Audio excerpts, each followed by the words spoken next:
Welcome to Justin McDermott News.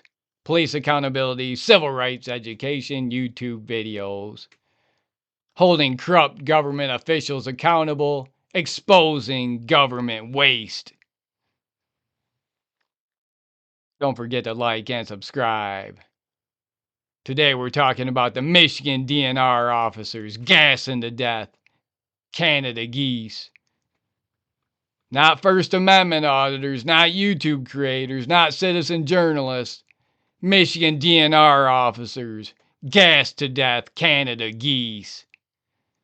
The DNR says it's using a American vet approved euthanasia method.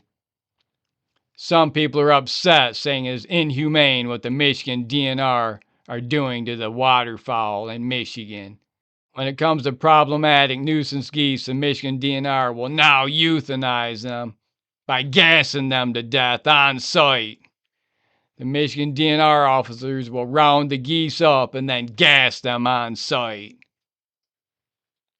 That's your Michigan DNR officers. Not First Amendment auditors, not citizen journalists, not YouTube creators.